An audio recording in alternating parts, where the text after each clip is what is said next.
Hey everyone, happy Homebrew Wednesday. Today we're going to take a look at the finished product, my Belma Pale Ale that I brewed up a few weeks ago. This is the single hop beer I did using just Belma hops, brand new hop varietal out there. It was on real cheap on Hops Direct, bought a pound of it. This is an all Belma beer, just to refresh your memory on the recipe. It's 5 pounds of English Maris Otter, 5 pounds of American Two-Row, 3/4 pounds of Vienna, half a pound of Munich, and half a pound of wheat, and it was all Belma hops. Ounce to bitter at 60. Used half an ounce at 10 minutes, 1.5 ounces at 5 minutes, 2 ounces of flame out, and I dry hopped it with 2.5 ounces.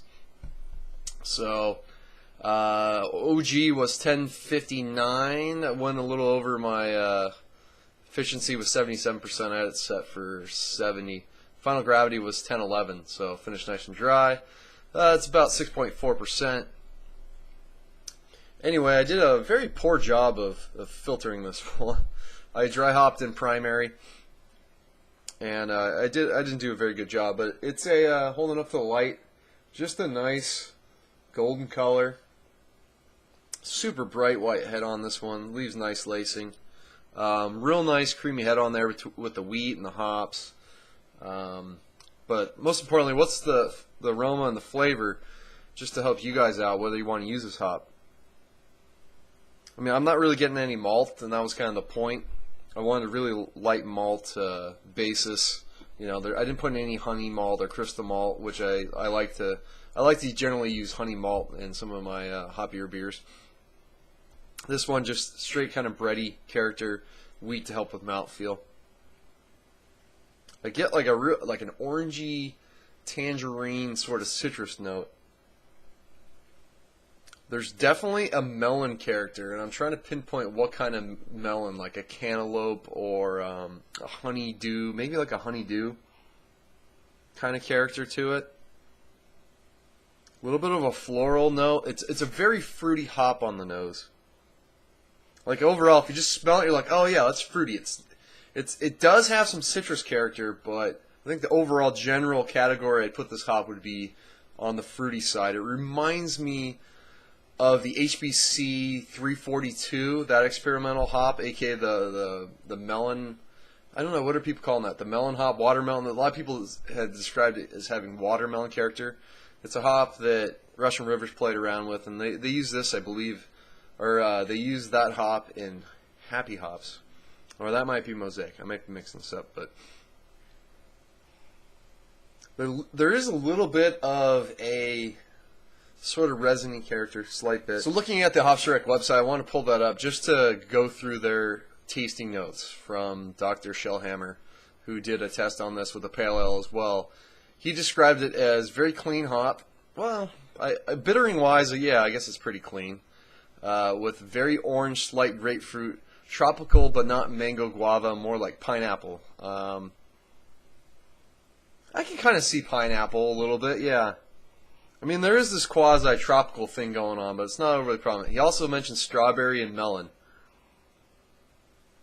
I could kind of see where the strawberry is coming from. I just had a strawberry sour too recently. You don't get that overpowering strawberry character. I get much more melon on it. So let's go to taste.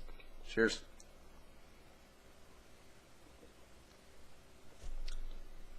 This recipe comes in about 60 IBUs.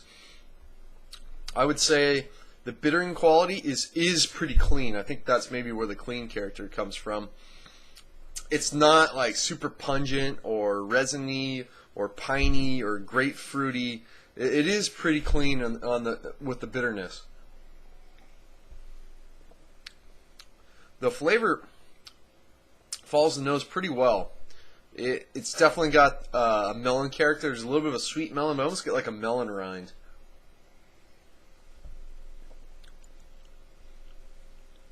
Sweeter orange, like a mandarin orange, sort of into like a tangerine.